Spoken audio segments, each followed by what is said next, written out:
Cette vieille femme ne comprend rien, hurla l'homme d'affaires dans le restaurant le plus exclusif de la ville. Tous se moquèrent de la femme japonaise qui ne pouvait communiquer. Mais quand l'humble serveuse ouvrit la bouche et parla un japonais parfait, le rire se transforma en un silence absolu. Ce qui suivit satisfit les uns, détruisit des carrières et changea des vies à jamais.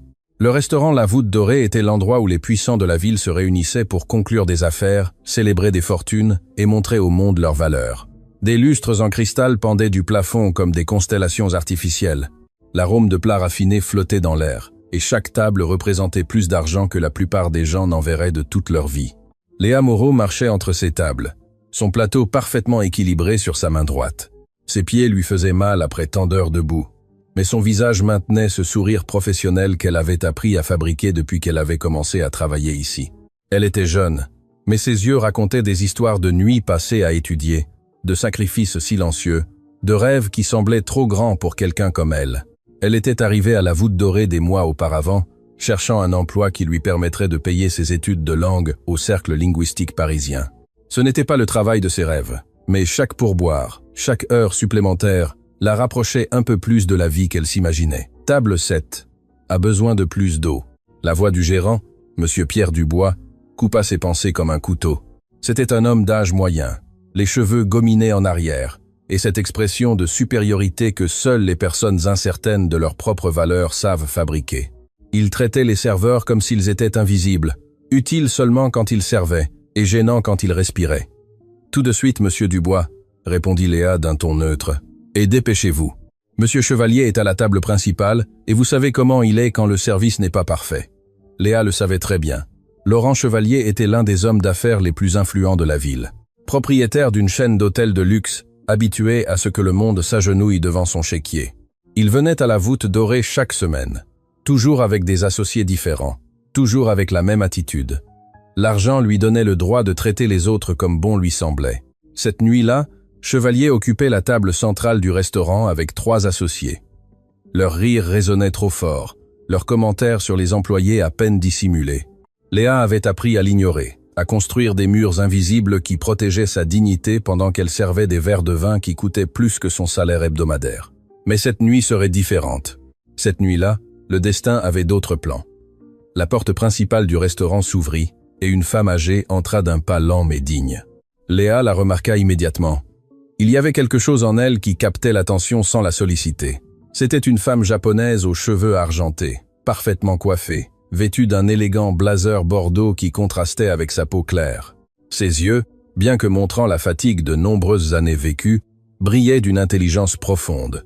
La femme s'approcha du pupitre de réception où Antoine Bernard, le jeune hôte, la reçut avec une expression confuse. « Bonsoir. Avez-vous une réservation ?» demanda Antoine en français. La femme répondit en japonais, sa voix douce mais ferme. Elle expliquait quelque chose.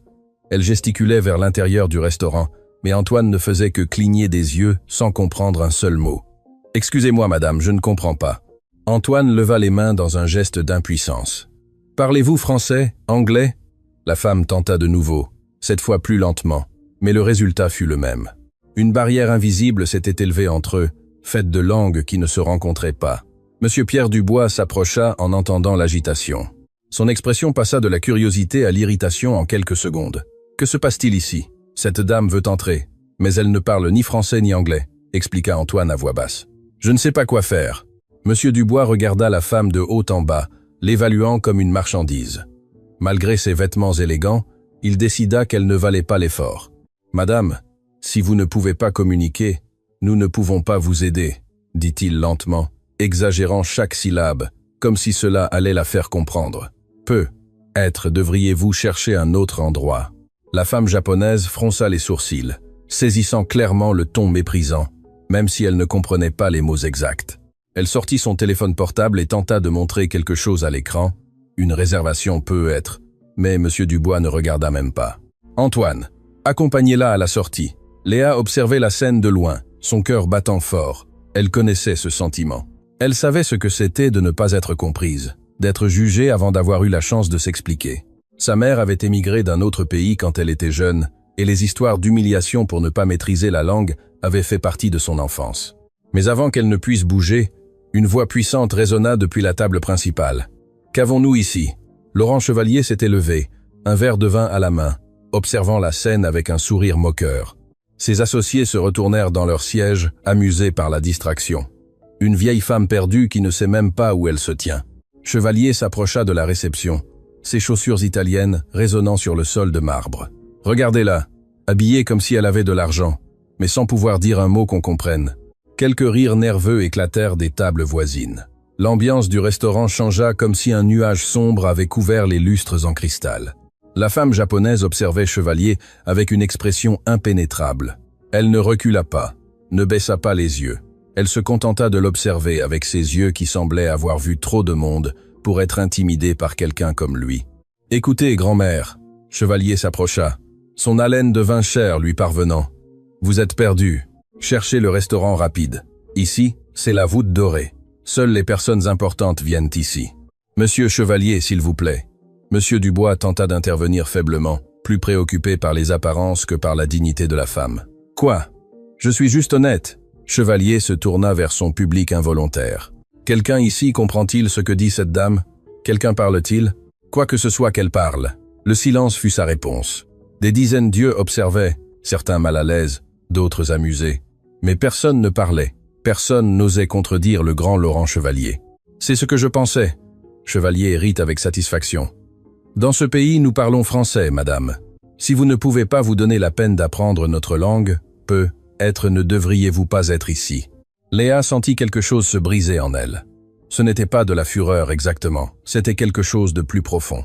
C'était l'écho de toutes les fois où sa mère avait été traitée comme inférieure à cause de son accent. C'était le souvenir de ses propres luttes pour être prise au sérieux. C'était l'injustice de voir une femme âgée humiliée publiquement pendant que tous observaient en silence. Ses pieds commencèrent à bouger avant que son esprit ne puisse les arrêter. Avec votre permission, sa voix sortit plus forte qu'elle ne l'avait espéré. Monsieur Dubois l'intercepta immédiatement. « Moreau, que croyez-vous faire? Retournez à votre travail. »« Je peux aider, » répondit Léa, son regard fixé sur la femme japonaise. « Je parle japonais. » Un murmure parcourut le restaurant. Chevalier éclata de rire. « Vous, une serveuse parlant japonais? S'il vous plaît, ça devient de mieux en mieux. »« Laissez-la essayer, » dit l'un des associés de Chevalier, clairement amusé par ce qu'il considérait comme un autre moment d'humiliation. Monsieur Dubois hésitait, pris entre le protocole et la curiosité. Finalement, avec un geste de dédain, il s'écarta. « Allez-y, Moreau.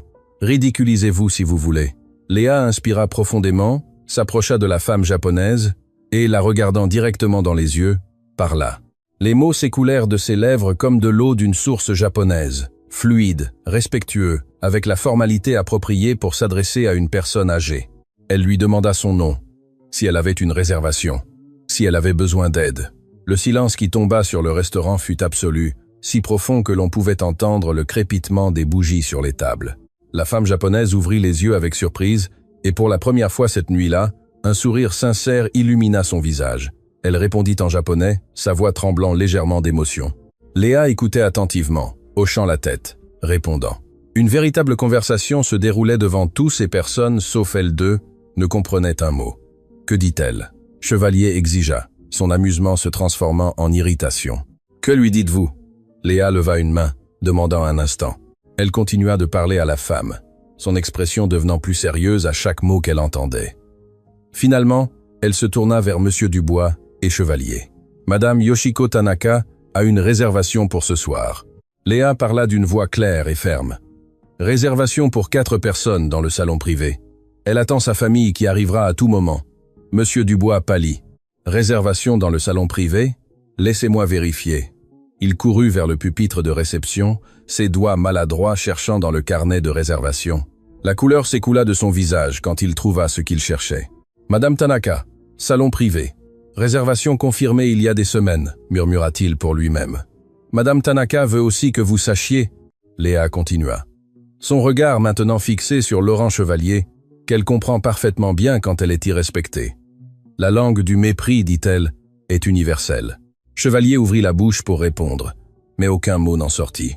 Pour la première fois depuis longtemps, le grand homme d'affaires ne savait pas quoi dire. Et une chose de plus, traduisit Léa, pendant que Madame Tanaka parlait.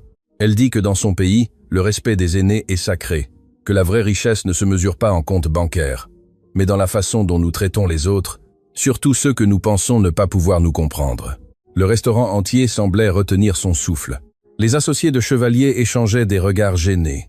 Les convives des autres tables observaient avec des expressions allant de la gêne à l'admiration silencieuse. Monsieur Dubois s'approcha, pratiquement en rampant, son attitude complètement transformée. « Madame Tanaka, mes plus sincères excuses. S'il vous plaît, permettez-moi de vous escorter personnellement au salon privé.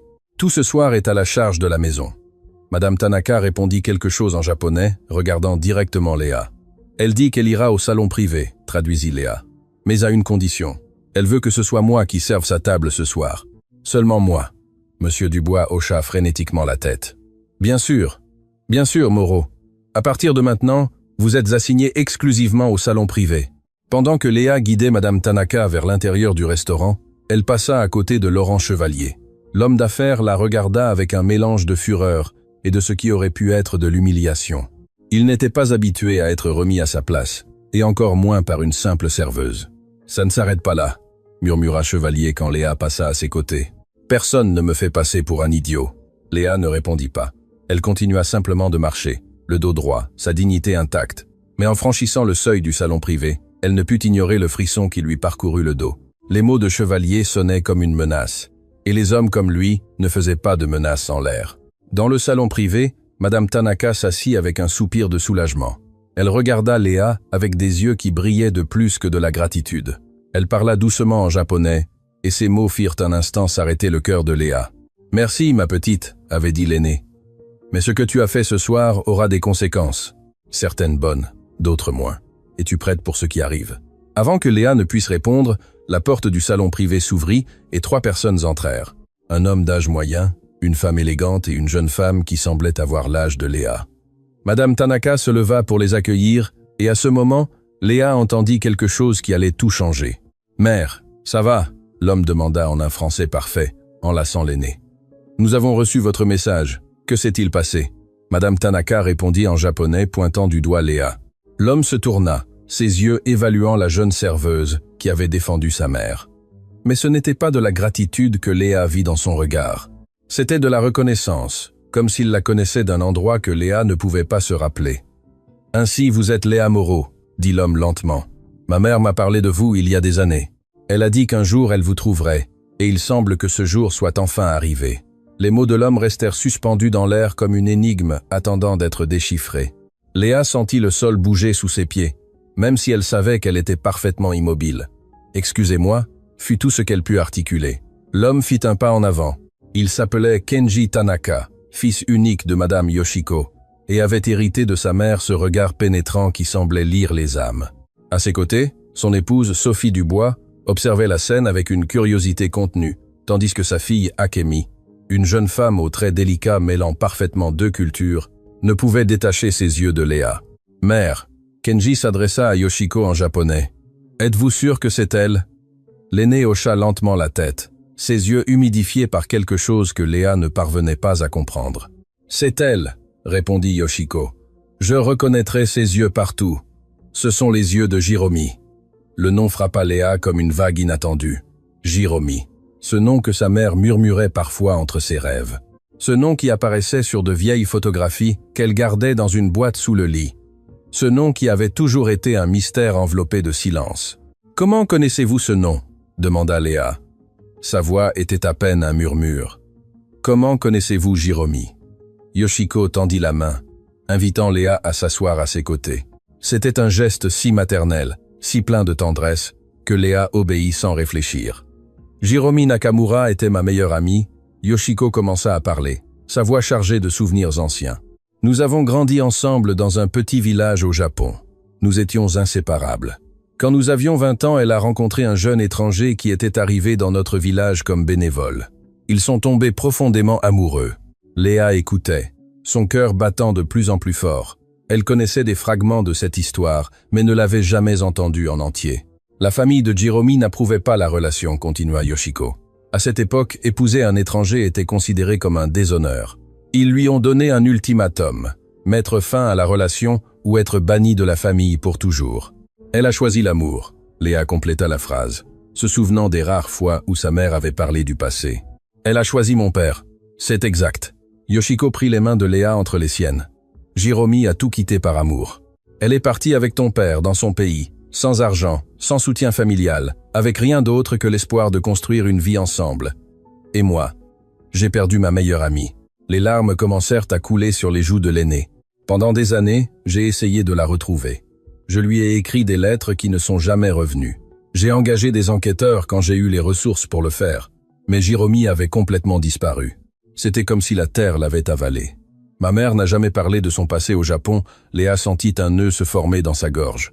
Elle disait toujours qu'elle avait laissé cette vie derrière elle, que notre seul foyer, c'était nous, Jiromi. La tienne? Yoshiko demanda avec une fragile lueur d'espoir dans la voix. Le silence de Léa fut plus éloquent que n'importe quel mot. Ses yeux se remplirent de larmes qu'elle avait appris à contenir pendant des années. Ma mère est décédée il y a longtemps. Les mots sortirent brisés, son cœur. Les médecins ont dit qu'elle avait été affaiblie par des années de travail excessif et de soucis. Nous n'avons jamais eu beaucoup d'argent. Elle travaillait jour et nuit pour que je puisse étudier, pour me donner des opportunités qu'elle n'a jamais eues. Yoshiko ferma les yeux et les larmes coulèrent librement sur son visage ridé.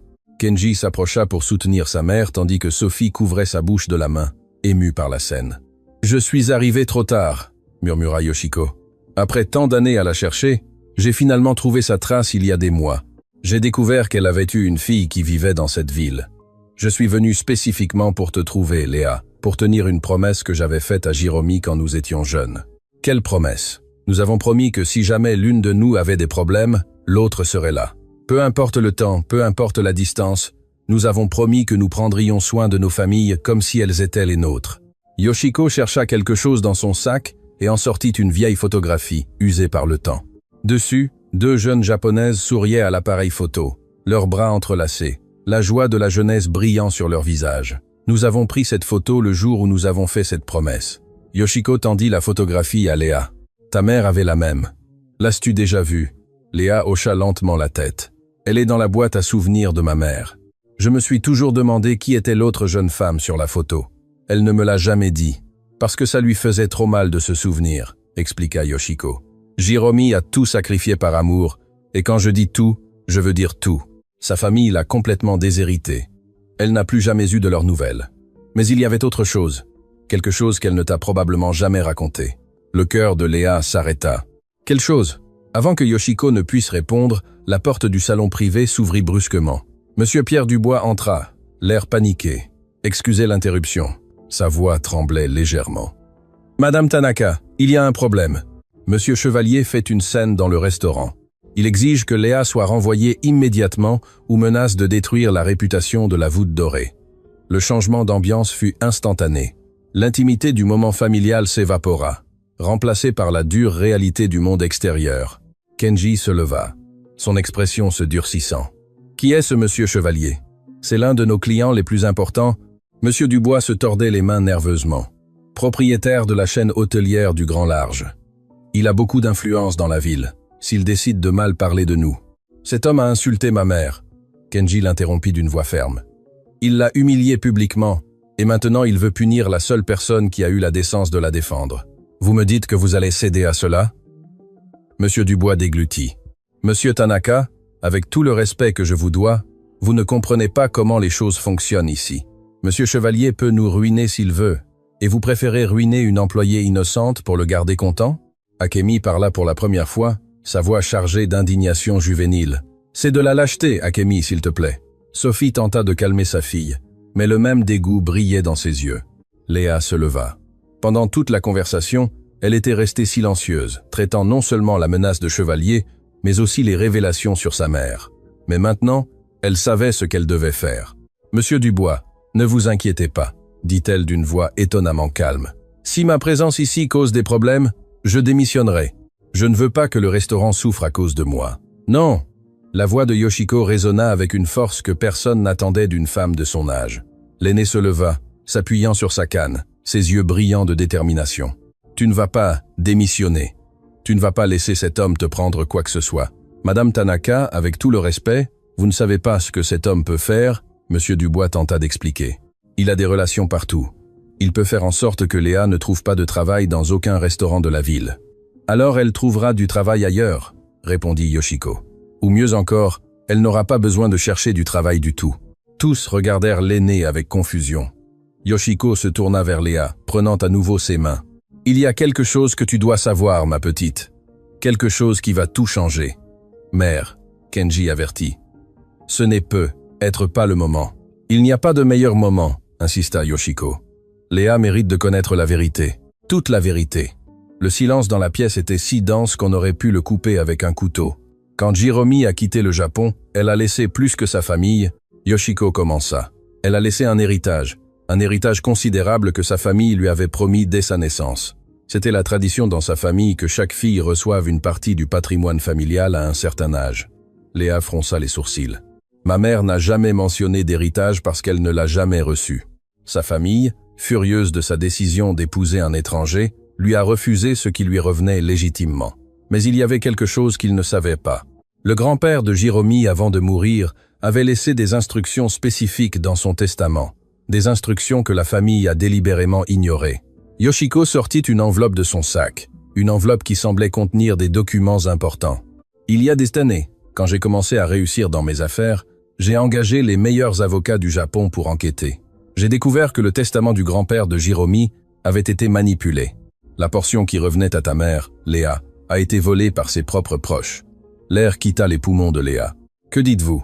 Je dis que ta mère a vécu dans la pauvreté alors que l'argent qui lui appartenait légitimement était entre les mains de personnes qui l'avaient abandonné.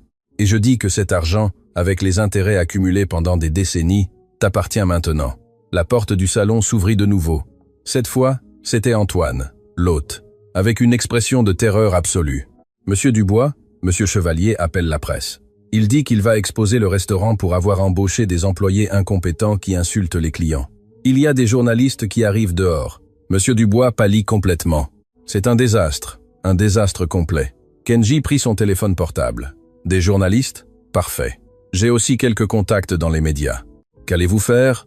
Demanda Monsieur Dubois avec panique. Je vais raconter une histoire, répondit Kenji en composant un numéro. Une histoire sur un homme d'affaires qui a humilié une femme japonaise âgée et a ensuite tenté de détruire la vie d'une jeune travailleuse qu'il a défendue.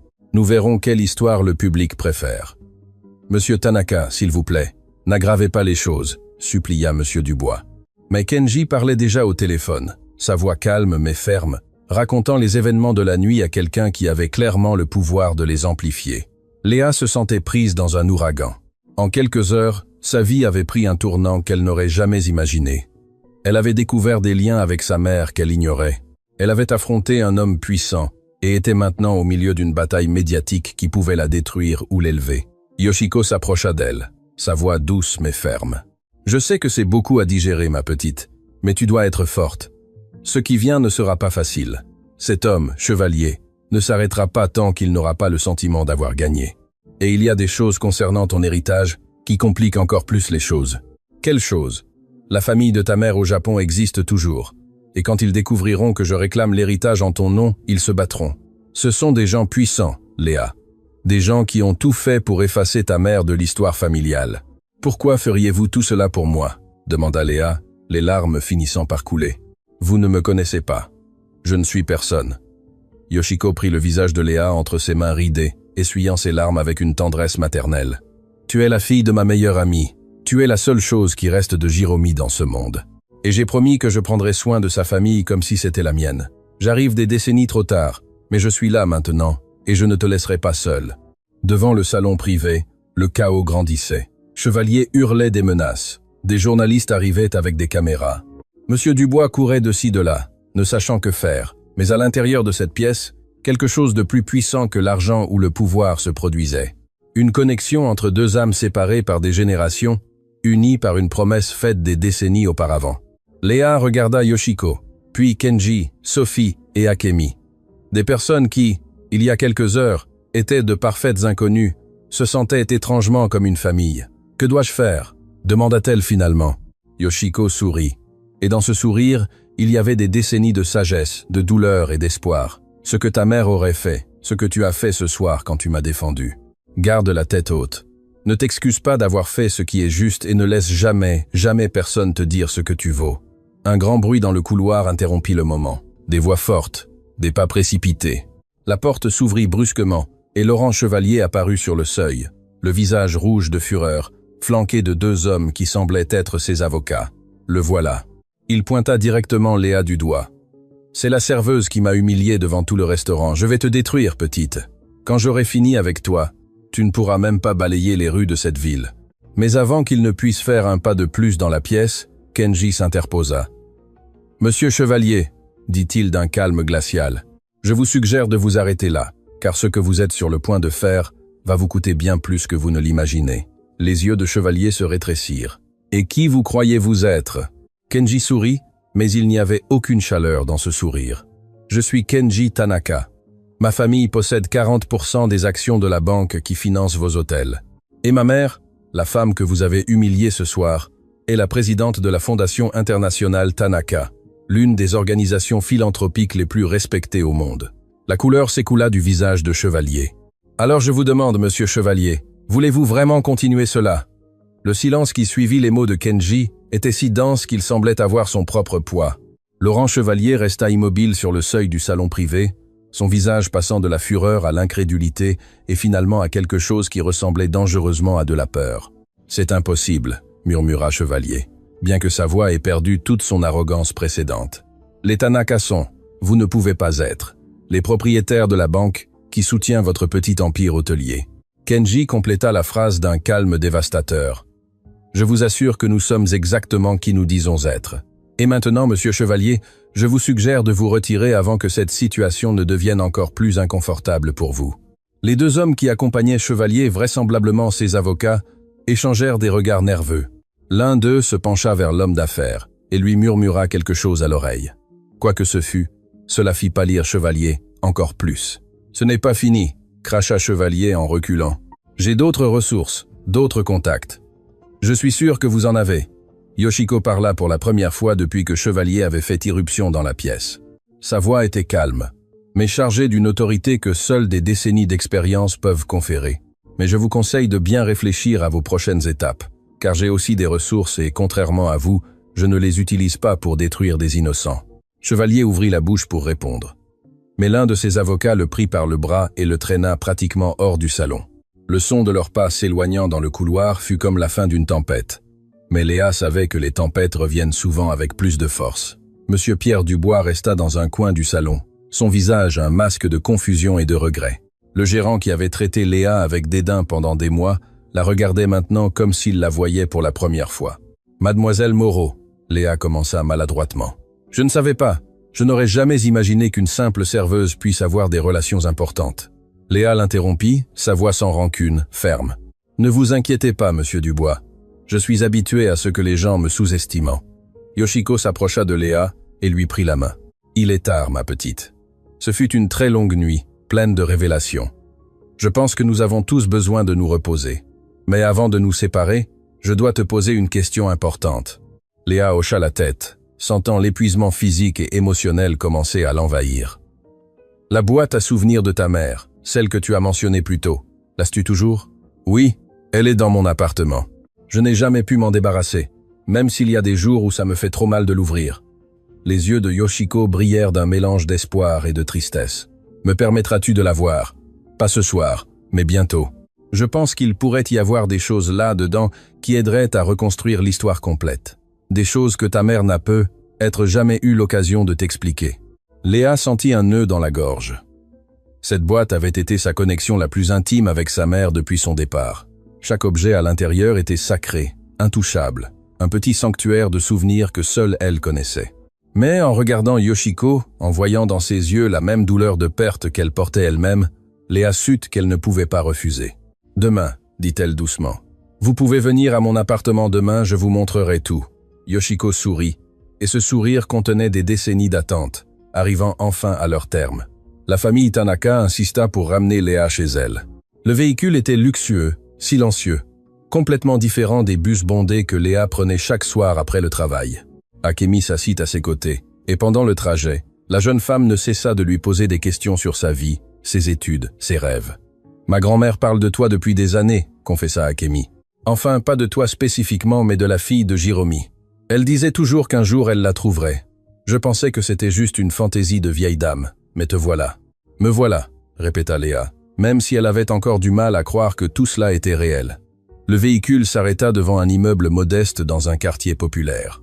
Léa ressentit une pointe de honte en comparant son foyer au luxe qui entourait clairement la famille Tanaka. « C'est ici », dit-elle, se préparant à les quitter rapidement.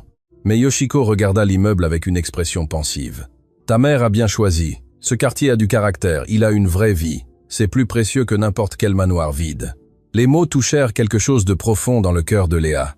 Sa mère avait toujours dit quelque chose de similaire, que le foyer ne se mesure pas en mètres carrés, mais en quantité d'amour qu'il contient. « À demain, ma petite, fit Yoshiko. Repose-toi. Ce qui vient ne sera pas facile, mais tu ne seras pas seule. » Léa monta les escaliers jusqu'au 3e étage où se trouvait son petit appartement. Chaque marche semblait plus lourde que la précédente, comme si elle portait non seulement la fatigue de la nuit, mais aussi le poids de toutes les révélations qu'elle avait reçues. Elle ouvrit la porte et alluma la lumière. L'appartement était petit, mais accueillant, un salon qui servait aussi de salle à manger, une minuscule cuisine, une salle de bain et une chambre qui avait été celle de sa mère et qui était maintenant la sienne. Les murs étaient décorés de photographies, de plantes que Léa cultivait avec dévotion et de petits ornements que sa mère avait collectionnés au fil des ans. Sans y penser, ses pieds la portèrent directement vers l'armoire de la chambre. Là, sur l'étagère la plus haute, recouverte d'une vieille couverture, se trouvait la boîte. Léa la descendit avec un soin révérencieux. C'était une simple boîte en bois, sans ornement. Mais pour elle, c'était l'objet le plus précieux du monde. Elle s'assit sur le lit et la posa sur ses genoux, ses doigts caressant la surface usée. Elle inspira profondément et ouvrit le couvercle. L'odeur fut la première chose qui la frappa. Cette odeur particulière de vieux papier, de parfums évanouis, de souvenirs préservés, les yeux de Léa se remplirent de larmes avant qu'elle ne puisse se contenir. À l'intérieur de la boîte se trouvait un univers de souvenirs, des photographies jaunies de sa mère jeune, si belles qu'elle coupait le souffle. Des lettres écrites en japonais que Léa avait appris à lire précisément pour pouvoir les comprendre, un petit éventail peint à la main, un bracelet de perles colorées, et au fond, une enveloppe que Léa n'avait jamais ouverte, car elle était scellée, et portait l'inscription en japonais pour ma fille, quand elle sera prête. Léa avait trouvé cette enveloppe des années auparavant, peu après la mort de sa mère, mais quelque chose l'avait toujours empêché de l'ouvrir. La peur de l'inconnu, la douleur d'affronter des mots qui ne pourraient plus être expliqués, le sentiment qu'une fois ouverte, sa mère partirait définitivement. Mais cette nuit-là, après tout ce qui s'était passé, Léa sentit qu'elle était enfin prête. Les mains tremblantes, elle brisa le sceau de l'enveloppe. À l'intérieur se trouvaient plusieurs feuilles de papier écrites de la main délicate de sa mère et quelque chose d'autre. Une photographie que Léa n'avait jamais vue. Sur la photo, sa mère apparaissait aux côtés de Yoshiko, tout comme sur l'autre photographie.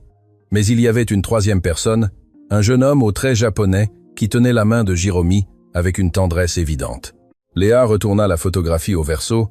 D'une écriture de sa mère, il était écrit « Jiromi, Yoshiko et Takeshi, le jour où tout a changé. Takeshi ». Léa ne connaissait pas ce nom. Son père, l'homme avec qui sa mère avait fui le Japon, s'appelait différemment Étienne Moreau. Qui était ce Takeshi? Le cœur battant fortement, elle commença à lire la lettre. « Ma chère Léa, » commençait sa mère, « si tu lis ceci, cela signifie que je ne suis plus avec toi. Pardonne-moi de t'avoir laissé, mon amour.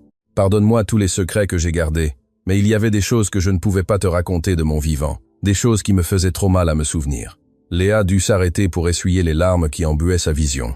Elle respira profondément et continua. « Je veux que tu connaisses la vérité sur ton origine, la vérité que j'ai gardée pendant tant d'années, par peur que tu me juges, par peur que la douleur du passé ne ruine ton avenir. Quand j'étais jeune, j'étais amoureuse d'un homme nommé Takeshi Yamamoto. Il était le fils d'une famille importante, destinée à hériter d'un empire commercial. Nous nous aimions profondément, mais sa famille n'aurait jamais accepté qu'il épouse quelqu'un comme moi, une simple fille de village sans argent ni relation. Takeshi m'a promis qu'il se battrait pour nous. Mais avant qu'il ne puisse le faire, sa famille l'a envoyé loin. Ils l'ont forcé à épouser une femme choisie par eux. La dernière fois que je l'ai vu, il m'a dit qu'il ne m'oublierait jamais, et je ne l'ai jamais oublié. » Léa sentit le monde vaciller sous ses pieds. Sa mère avait aimé un autre homme avant son père. Elle continua de lire, chaque mot révélant de nouvelles couches d'une histoire qu'elle ignorait. Des mois après le départ de Takeshi, j'ai découvert que j'attendais un bébé. Son bébé, notre bébé. Toi, mon amour, tu es la fille de Takeshi Yamamoto. Les feuilles tombèrent des mains de Léa. Le monde s'arrêta. Tout ce qu'elle croyait savoir sur sa vie, sur son identité, sur qui elle était, venait de s'effondrer. L'homme qu'elle avait appelé père toute sa vie, l'homme avec qui sa mère avait fui le Japon, n'était pas son père biologique. Les mains tremblantes violemment, elle ramassa les feuilles et continua de lire. Quand ma famille a découvert ma grossesse, ce fut un terrible scandale. Ils voulaient me forcer à me débarrasser du bébé. J'ai refusé. J'aurais préféré mourir plutôt que de te perdre. C'est alors que j'ai rencontré Étienne Moreau, un jeune bénévole étranger qui travaillait dans notre village. Il était bon, doux, et quand je lui ai raconté ma situation, il a fait quelque chose pour lequel je ne pourrai jamais assez le remercier. Il m'a offert de m'épouser et de donner son nom à mon bébé. Étienne savait que je ne l'aimais pas comme j'avais aimé Takeshi, mais il m'a accepté quand même. Il m'a donné un foyer, il m'a donné du respect, et il t'a donné, à toi, un nom de famille et une identité. Quand ma famille m'a expulsé, il était là. Quand nous avons fui dans son pays, il nous a protégés. Et même si notre mariage n'était pas parfait, il t'a aimé comme si tu étais sa propre fille. Léa se souvint de son père, Étienne, l'homme calme et travailleur qui était mort quand elle était à peine adolescente. Un accident de travail, avait-il dit. Elle avait toujours supposé qu'il était son père biologique. Maintenant, elle comprenait tant de choses qui n'avaient pas de sens auparavant. Les regards mélancoliques de sa mère vers l'horizon, les longs silences quand Léa posait des questions sur le passé, la tristesse qui n'avait jamais complètement quitté les yeux de Jérôme. Il y a autre chose que tu dois savoir, mon amour. Avant de mourir, mon grand-père a laissé un testament secret. Il mit léguait une part significative de la fortune familiale. Mais ma famille, furieuse de ma grossesse et de ma fuite, a caché ce testament. Ils ont volé ce qui m'appartenait. Je ne te raconte pas cela pour que tu cherches vengeance. Je te le raconte parce que c'est ton droit de connaître la vérité. Et parce que si un jour quelqu'un vient te chercher, quelqu'un qui connaît cette histoire, tu dois être prête. Yoshiko, ma meilleure amie, est la seule personne qui connaît toute la vérité. Si elle te trouve, fais-lui confiance. Elle a promis de prendre soin de toi si quelque chose m'arrivait. Et Yoshiko tient toujours ses promesses. Ma petite Léa, je sais que cette lettre te causera de la douleur, mais j'espère aussi qu'elle te donnera la liberté. La liberté de connaître ta véritable histoire, la liberté de réclamer ce qui t'appartient et la liberté de vivre sans les secrets que j'ai dû porter. Peu importe qui est ton père biologique, peu importe d'où tu viens, ce qui importe, c'est qui tu choisis d'être. Et je sais, mon amour, que tu choisiras d'être extraordinaire, parce que c'est ce que tu as toujours été. Je t'aime plus que les mots ne peuvent l'exprimer dans n'importe quelle langue. Ta mère, Jérôme. Léa finit de lire et les larmes coulaient sans contrôle sur le papier, tachant l'encre ancienne. Elle s'enlaça, se berçant doucement, sanglotant avec une douleur qui semblait venir du plus profond d'elle-même. Tout était différent. Maintenant, tout avait changé. Mais au milieu de la douleur, quelque chose d'autre commençait à naître, une détermination féroce, un besoin d'en savoir plus, de trouver des réponses. Qui était Takeshi Yamamoto? Était-il toujours en vie? Savait-il qu'elle existait? Et la famille de sa mère? Ceux qui avaient volé son héritage? Qu'avait-il fait de ce qui lui appartenait légitimement? Léa regarda de nouveau la photographie des trois jeunes. Sa mère, Yoshiko et Takeshi, trois personnes unies par des secrets qui avaient traversé des décennies, et maintenant ces secrets étaient entre ses mains. Le téléphone de Léa sonna, la faisant sursauter. C'était un numéro inconnu. Elle hésita un instant, mais quelque chose la poussa à répondre. Léa Moreau?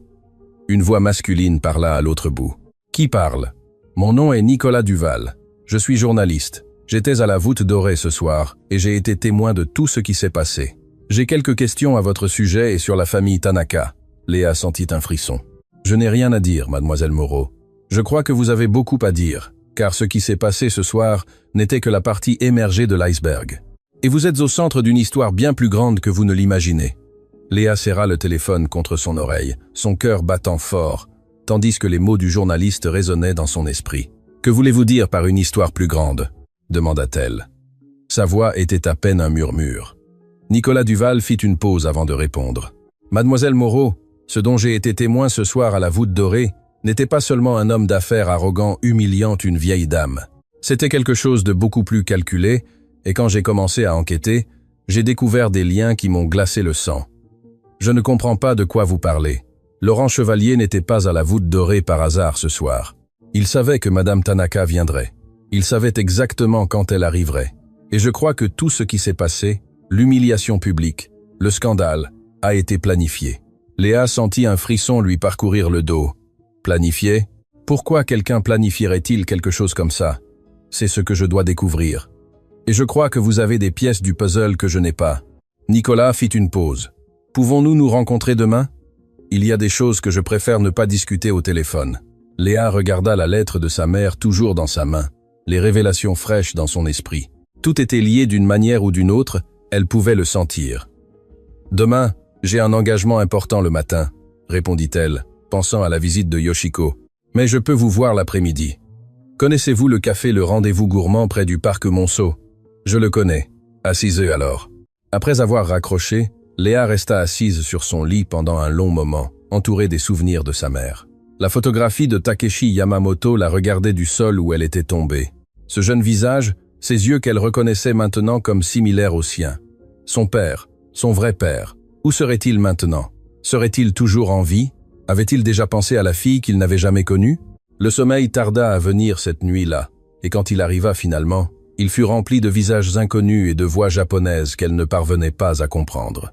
Le lendemain, Léa fut réveillée par le son de la sonnette. Elle se leva en sursaut, regardant l'horloge. Il était milieu de matinée.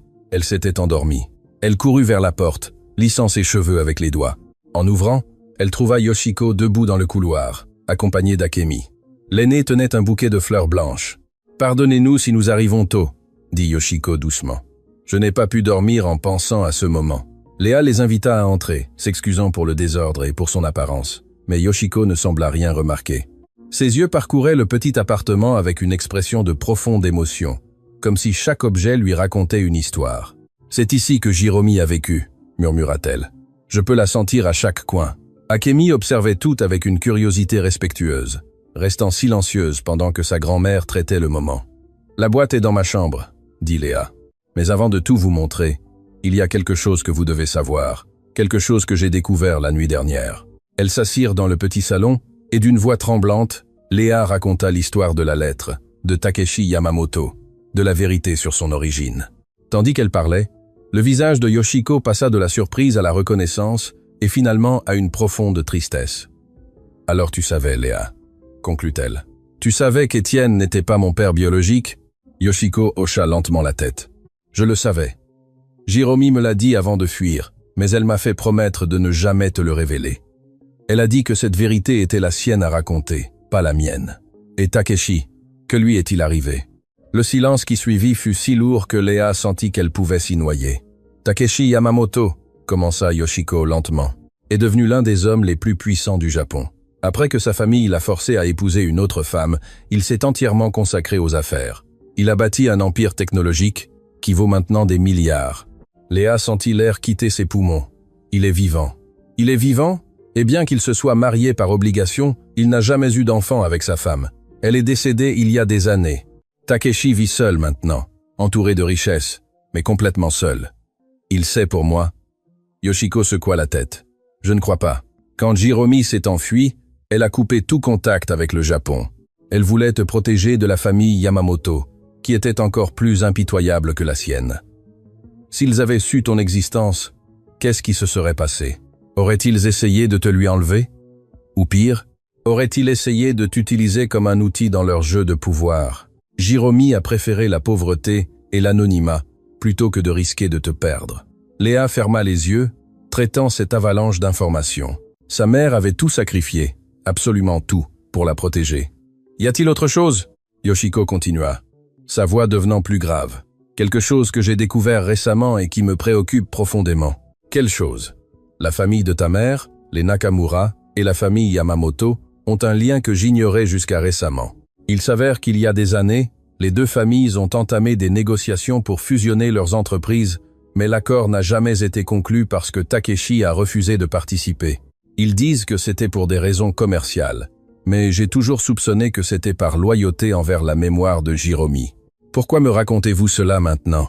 Parce que les familles ont trouvé un autre moyen de se connecter, par le biais d'intermédiaires, dans d'autres pays.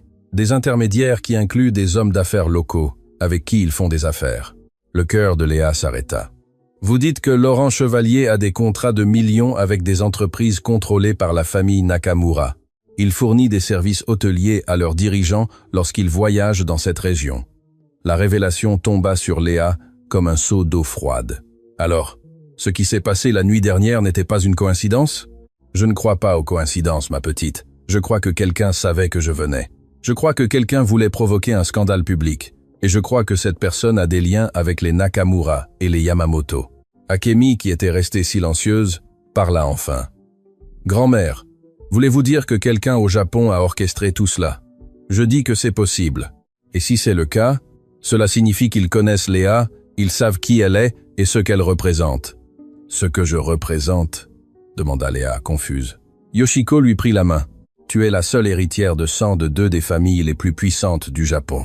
Si ton existence devient publique, s'il est prouvé que tu es la fille de Takeshi Yamamoto, tout l'équilibre de pouvoir que ces familles ont construit pendant des décennies pourrait s'effondrer. Mais je ne veux rien de tout ça. Je ne veux ni pouvoir ni argent de familles qui ont abandonné ma mère. Ce que tu veux n'a pas d'importance pour eux. Ce qui importe, c'est ce que tu représentes. Et il y a des gens qui feraient n'importe quoi pour s'assurer que tu ne réclames jamais ce qui te revient. La sonnette retentit de nouveau, faisant sursauter les trois femmes.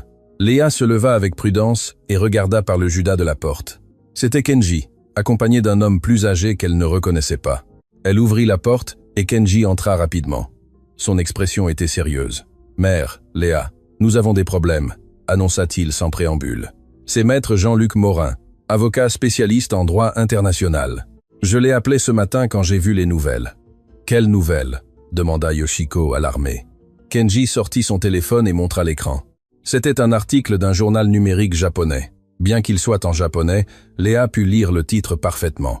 Héritière secrète d'un magnat découverte en Amérique du Sud. Sous le titre se trouvait une photographie. Une photographie d'elle-même, prise apparemment la nuit précédente à la voûte dorée, alors qu'elle parlait en japonais avec Yoshiko. Comment est-ce possible? Léa sentit ses jambes fléchir. Comment savent-ils qui je suis?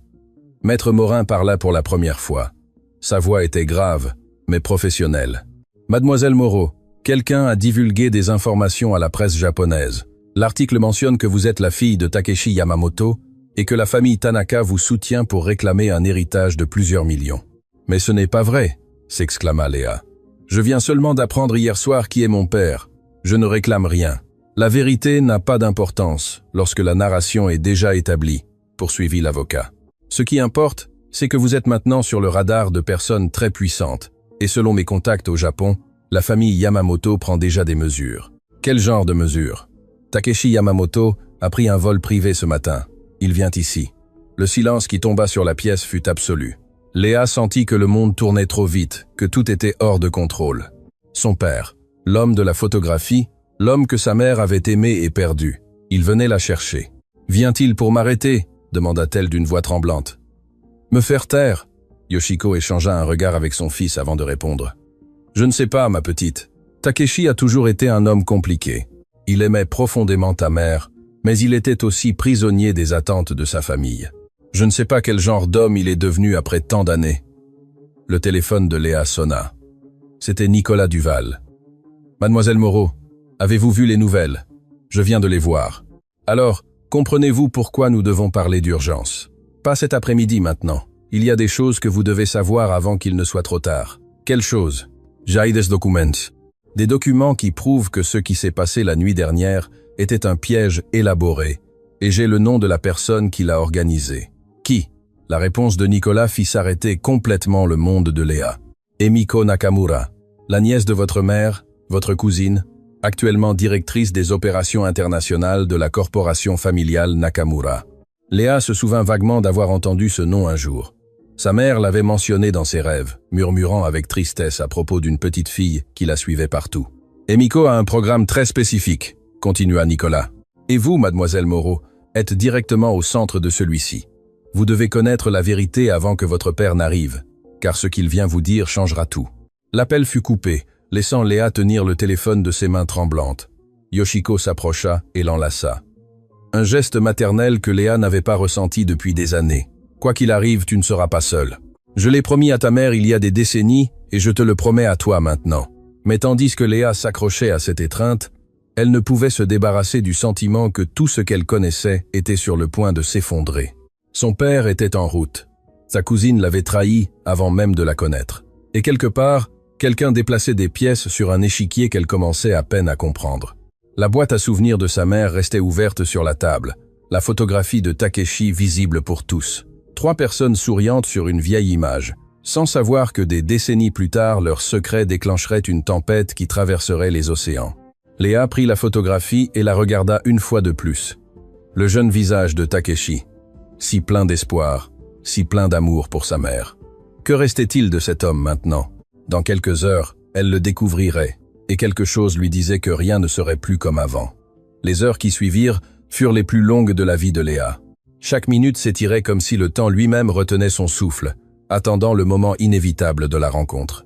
Maître Morin avait suggéré qu'ils se rencontrent dans un endroit neutre, loin du petit appartement de Léa et loin de tout hôtel où Takeshi pourrait avoir un avantage.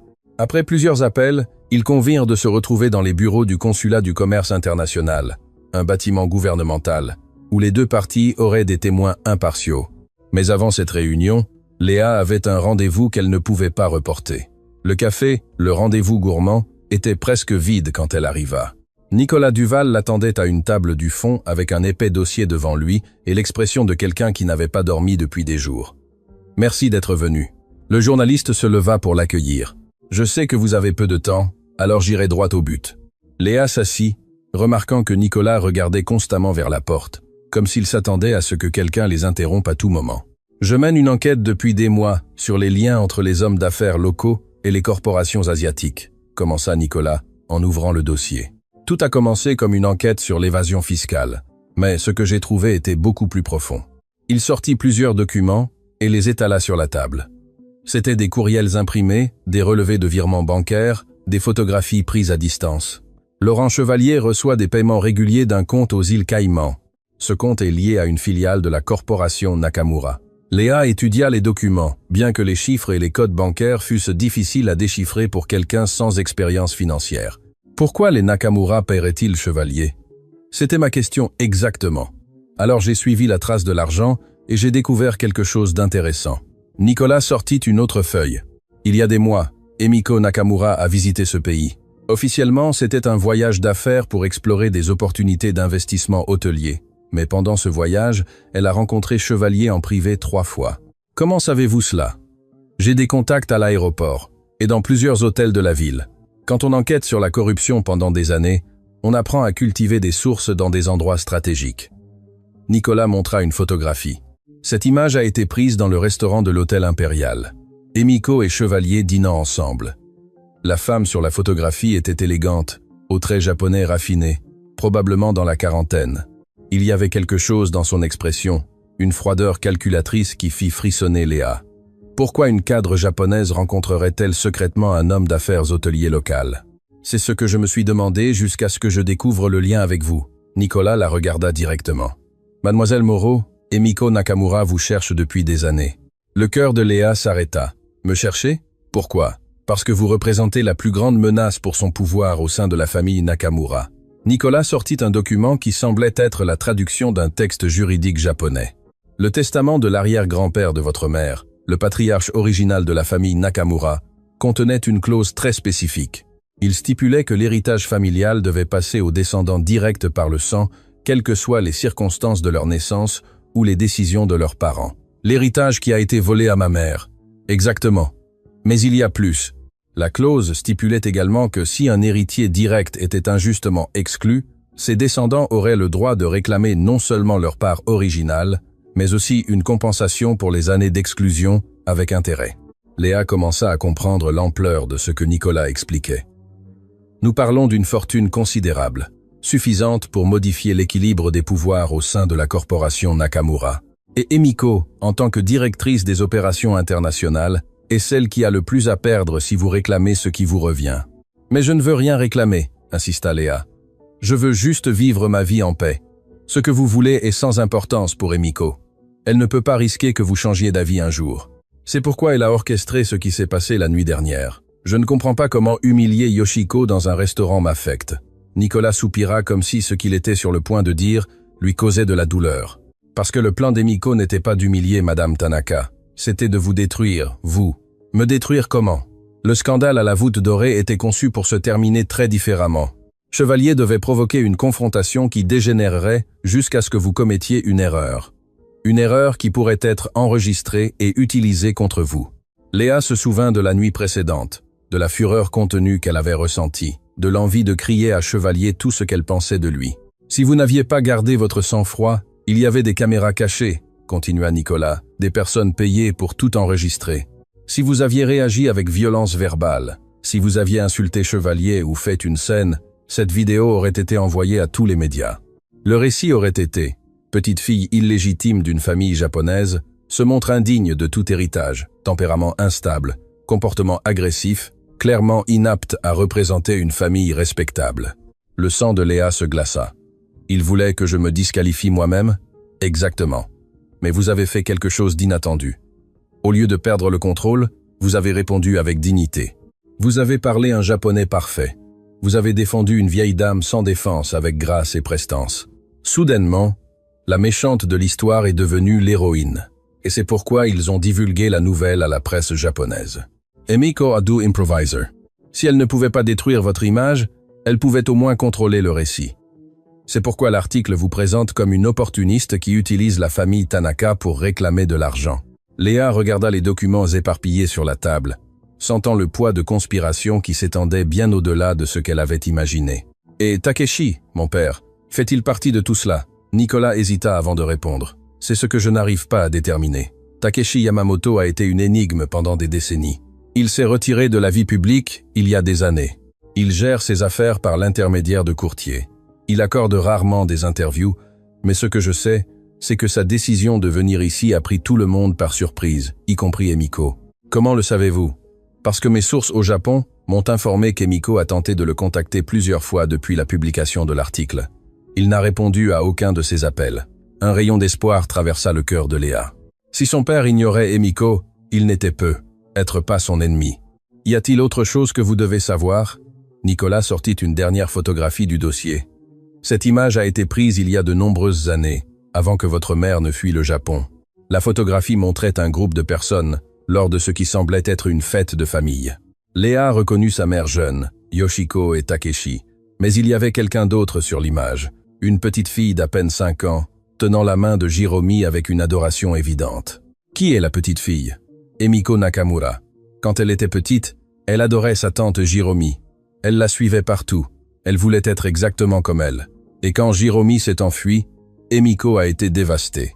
Léa étudia le visage de la petite fille sur la photographie. Il y avait de l'innocence là, de l'amour sincère.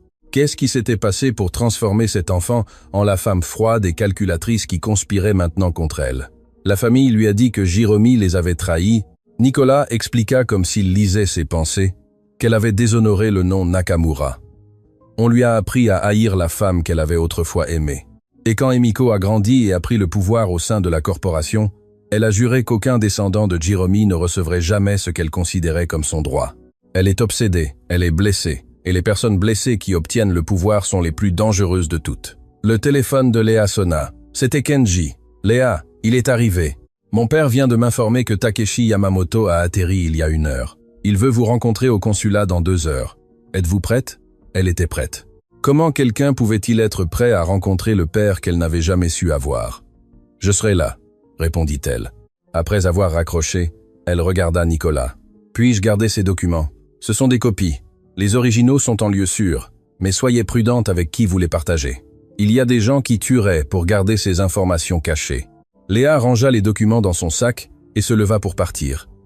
Mais avant de s'éloigner, Nicolas la retint avec une dernière question. « Mademoiselle Moreau, quand vous verrez votre père, souvenez-vous de quelque chose d'important. Quelle chose? Takeshi Yamamoto a aimé votre mère plus que tout au monde, et selon les personnes qui le connaissaient alors, il ne s'est jamais pardonné de l'avoir perdu. Quoi qu'il fasse aujourd'hui, il le fera en portant ce poids.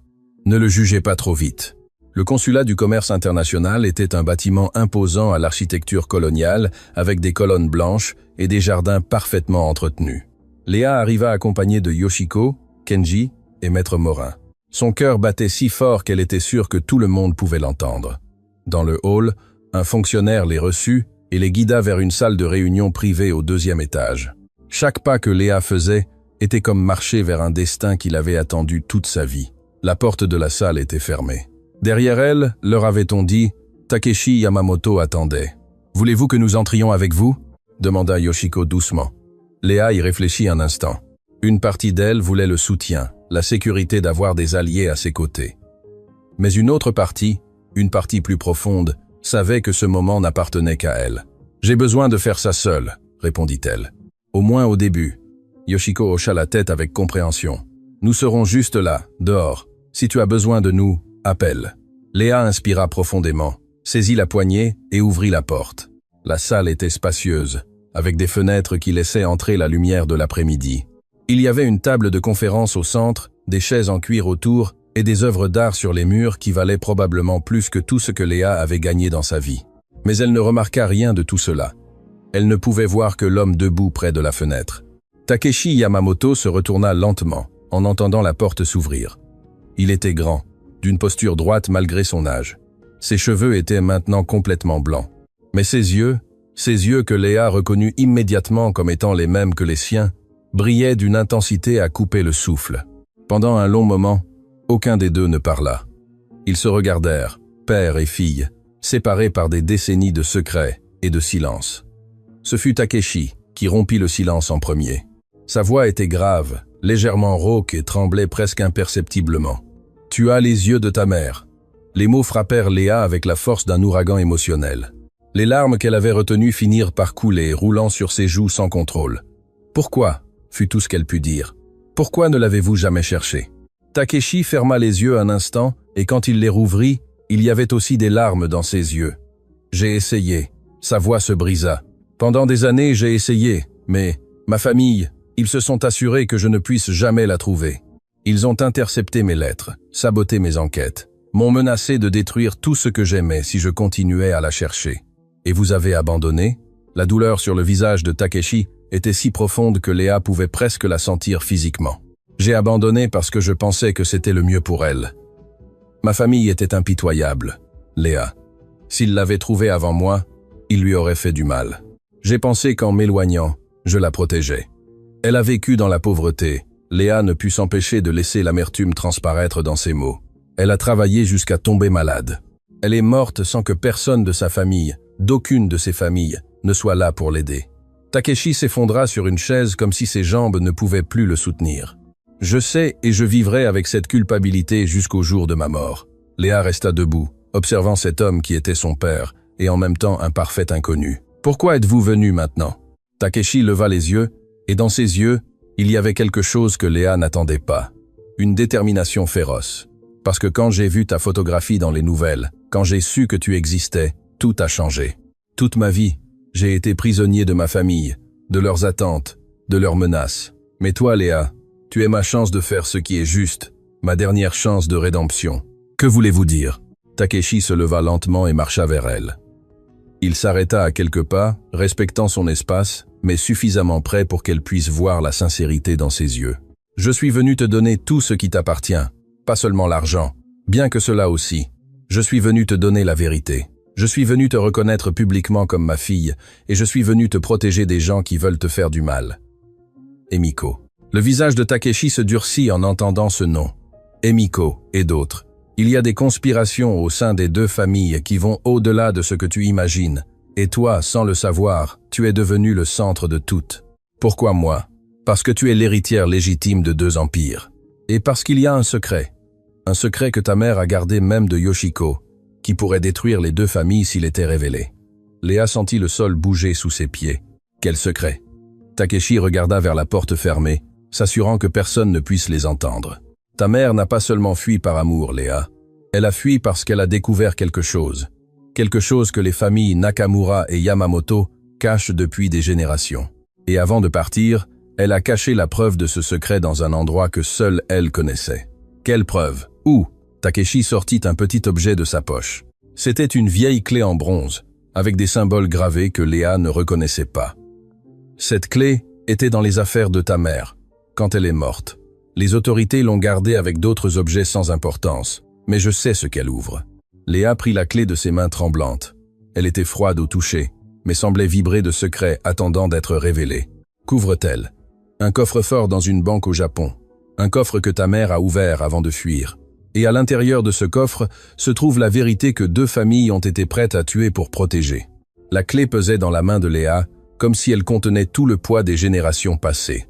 C'était un petit objet, apparemment insignifiants, mais ils représentaient des décennies de secrets, de mensonges et de douleurs. « Comment avez-vous obtenu cette clé ?» demanda Léa, sa voix à peine audible. « Vous avez dit qu'elle était parmi les affaires de ma mère quand elle est morte, mais vous ne me connaissiez pas jusqu'à récemment. » Takeshi hocha la tête, reconnaissant la validité de la question. Il s'assit sur l'une des chaises de la salle de conférence, comme s'il avait besoin de s'ancrer à quelque chose de solide avant de continuer. « Quand j'ai vu ta photographie dans les nouvelles, quand j'ai su que tu existais, j'ai mobilisé toutes les ressources à ma disposition pour trouver toute trace de Jiromi, expliqua-t-il. J'ai engagé des enquêteurs privés, contacté les autorités, examiné des registres qui étaient restés fermés pendant des années. J'ai découvert que lorsque ta mère est décédée, ses biens ont été catalogués par les autorités locales. La plupart t'ont été remis, mais certains objets considérés sans valeur sont restés dans un dépôt gouvernemental. La clé était là, avec d'autres petites choses, une broche cassée, quelques pièces étrangères, des papiers qui semblaient insignifiants. Les autorités ne savaient pas quoi en faire, alors elles les ont simplement gardés. Takeshi sortit un mouchoir de sa poche et s'essuya les yeux. Lorsque mes enquêteurs ont trouvé cet inventaire, j'ai immédiatement reconnu la description de la clé. C'est une clé de coffre-fort de la Banque impériale de Tokyo, la banque que ma famille et la famille Nakamura utilisent depuis des générations. Léa traitait chaque mot, chaque révélation, ajoutant de nouvelles couches à une histoire qui semblait sans fin. Comment ma mère était-elle au courant de ce coffre-fort? Takeshi se leva et marcha vers la fenêtre, sa silhouette découpée contre la lumière de l'après-midi. Parce que je le lui ai montré. Sa voix se brisa légèrement. Des semaines avant que tout ne se termine, avant que ma famille ne nous sépare, j'ai emmené Jiromi à cette banque. Je voulais lui montrer quelque chose. Je voulais qu'elle connaisse la vérité sur les familles dont nous venions tous les deux. Quelle vérité? Takeshi se tourna pour la regarder, et dans ses yeux, il y avait une douleur si profonde que Léa sentit qu'elle pouvait s'y noyer. La fortune de nos familles, Léa, tant celle des Yamamoto que celle des Nakamura, n'a pas été construite avec honneur. Elle a été construite sur des mensonges, des manipulations et la destruction d'innocents. Le silence qui suivit fut si dense que Léa pouvait entendre son propre cœur battre. Il y a des générations, Takeshi continua. Nos ancêtres se sont associés pour créer un empire commercial, mais la manière dont ils ont obtenu leur capital initial fut par le dépouillement de familles entières. Ils ont falsifié des documents, manipulé des testaments, soudoyé des fonctionnaires, détruit des dizaines de personnes pour construire ce qui est aujourd'hui les corporations Yamamoto et Nakamura. Pourquoi me racontez-vous cela? Parce que ta mère a découvert les preuves, des documents originaux qui prouvaient tout, des témoignages conservés par des employés qui avaient été témoins, des registres que nos familles croyaient détruits, il y a des décennies. Takeshi s'approcha de Léa. Jiromi a trouvé ces documents par accident alors qu'elle travaillait comme assistante dans les bureaux Nakamura. Et quand elle les a lus, quand elle a compris l'ampleur de ce que nos familles avaient fait, elle a été dévastée. C'est pourquoi elle a fui. Elle a fui parce que je le lui ai demandé. Les larmes coulaient librement sur le visage de Takeshi. Quand ma famille a découvert qu'elle avait vu ces documents, ils ont voulu la faire taire définitivement. Je l'ai supplié de s'échapper, d'emporter les preuves, de disparaître là où personne ne pourrait la trouver. Vous lui avez demandé d'abandonner tout? Je lui ai demandé de sauver sa vie. Takeshi prit les mains de Léa entre les siennes. Ma famille était capable de tout pour protéger ses secrets. J'étais constamment surveillé. Je ne pouvais pas fuir avec elle sans la mettre en plus grand danger. Alors j'ai fait la seule chose que je pouvais faire. Je lui ai donné de l'argent, je l'ai aidé à planifier son évasion et je lui ai fait promettre de ne jamais regarder en arrière. Mais elle n'avait pas d'argent quand elle est arrivée ici. Elle a vécu dans la pauvreté. L'argent que je lui ai donné a été volé avant qu'elle ne puisse l'utiliser. Ma famille a découvert le virement et l'a bloqué. Jiromi est arrivée dans ce pays sans rien, sauf les documents qu'elle avait cachés et l'espoir d'une nouvelle vie. Léa sentait que chaque révélation était un coup direct à son cœur. Sa mère n'avait pas seulement sacrifié sa famille et son pays par amour. Elle avait tout sacrifié pour protéger un secret qui pouvait détruire des empires. Qu'y a-t-il exactement dans ce coffre-fort? Les documents originaux qui prouvent les crimes de nos ancêtres. Mais plus important encore, il y a quelque chose qui pourrait tout changer. Des preuves que plusieurs familles ont été dépouillées de propriétés qui valent aujourd'hui des milliards. Des propriétés qui incluent les terrains où ont été construits les bâtiments principaux des deux corporations. L'ampleur de ce que Takeshi décrivait était difficile à comprendre. Il ne s'agissait pas seulement d'héritages familiaux, il s'agissait de justice pour des générations de personnes qui avaient été volées. Si ces documents sont rendus publics, les corporations Yamamoto et Nakamura pourraient tout perdre. Les descendants des familles originales pourraient réclamer ce qui leur appartient et les personnes responsables d'avoir caché ces crimes pendant des décennies pourraient faire face à des conséquences légales. Des personnes comme Emiko. Emiko est au courant des documents, elle ne sait pas exactement ce qu'ils contiennent, mais elle sait qu'ils existent et qu'ils représentent une menace existentielle. C'est pourquoi elle t'a traqué, Léa. Non seulement pour l'héritage de ta mère, mais parce que tu es la seule personne vivante qui pourrait avoir accès à ce coffre-fort. Pourquoi moi? Parce que Jérôme t'a laissé comme bénéficiaire. Quand elle a ouvert ce compte il y a des décennies, elle a mis ton nom sur les documents. Un nom qui n'existait pas encore, mais qu'elle avait choisi pour la fille qu'elle savait qu'elle aurait. Léa, ma lumière dans l'obscurité, disait-elle. Les larmes montèrent aux yeux de Léa sans qu'elle puisse les retenir. Sa mère l'avait aimée avant même qu'elle ne naisse. Elle l'avait protégée même après sa mort. « J'ai besoin d'aller au Japon », dit-elle finalement. « J'ai besoin d'ouvrir ce coffre. Je sais, et je t'accompagnerai. Mais avant de faire cela, y a-t-il autre chose que tu dois voir ?» Takeshi sortit son téléphone et composa un numéro. Il parla brièvement en japonais avant de raccrocher. « Qu'avez-vous fait ?» J'ai appelé mes avocats. Ils ont travaillé toute la nuit sur quelque chose que je voulais te donner. Un cadeau que j'aurais dû te donner il y a longtemps. La porte de la salle s'ouvrit et Yoshiko entra, suivi de Kenji et de Maître Morin. Mais il y avait quelqu'un d'autre avec eux. Une jeune femme qui portait une grande boîte en carton. « Léa !» Yoshiko s'approcha avec une expression émue. « Pendant que vous parliez, nous avons reçu une livraison. Elle vient du Japon. Elle est arrivée sur le même vol que Takeshi. » La jeune femme posa la boîte sur la table de conférence. Takeshi s'approcha et l'ouvrit avec précaution. À l'intérieur se trouvaient des dizaines d'enveloppes, toutes jaunies par le temps, toutes avec la même écriture sur le devant. L'écriture de Takeshi. « Ce sont les lettres que j'ai écrites à ta mère pendant des années », expliqua-t-il d'une voix tremblante. « Chacune a été interceptée par ma famille avant qu'elle ne puisse lui parvenir. Je les ai trouvées il y a des mois, cachées dans un coffre-fort de mon père après son décès. Elles n'ont jamais été envoyées, mais chacune contient tout ce que je ressentais pour Jérôme et tout ce que j'aurais ressenti pour toi si j'avais su que tu existais. » Léa prit l'une des enveloppes de ses mains tremblantes. Elle était scellée, jamais ouverte, parfaitement conservée malgré les années. « Lis-les quand tu seras prête, » dit Takeshi doucement. « Mais je veux que tu saches quelque chose d'important. Dans chacune de ces lettres, je demandais à ta mère si elle allait bien, si elle avait besoin de quelque chose, si elle pouvait me pardonner de ne pas avoir été assez fort pour me battre pour elle. Et dans chacune, je lui promettais que si un jour j'avais l'occasion de la retrouver, je passerais le reste de ma vie à compenser le temps perdu. Mais vous ne l'avez jamais trouvée.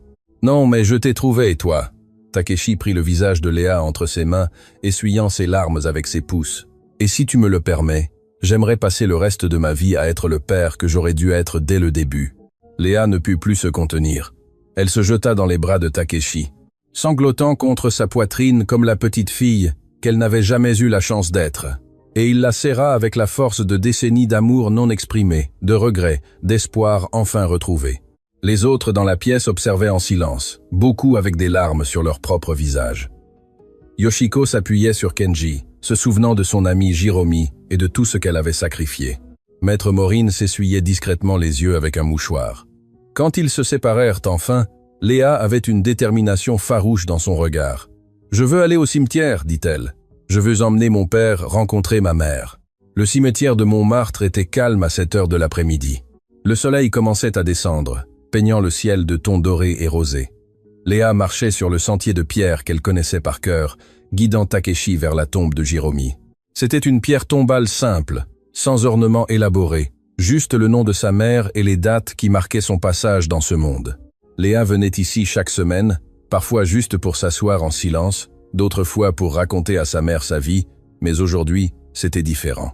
Aujourd'hui, elle n'était pas seule. Takeshi s'arrêta devant la tombe. Son corps entier tremblait.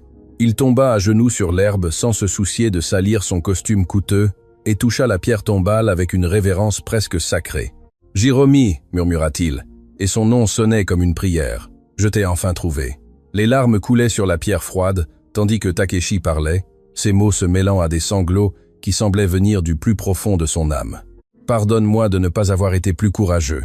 Pardonne-moi de t'avoir laissé partir.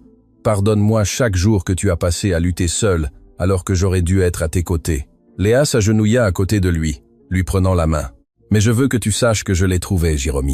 J'ai trouvé notre fille, et elle est tout ce que j'ai toujours su qu'elle serait. Forte, courageuse, belle à l'intérieur comme à l'extérieur. Elle me rappelle tellement toi que parfois ça me fait mal de la regarder. Le vent souffla doucement, faisant bouger les feuilles des arbres voisins. Léa aurait juré que c'était sa mère qui écoutait enfin en paix. « Je prendrai soin d'elle », Takeshi promit.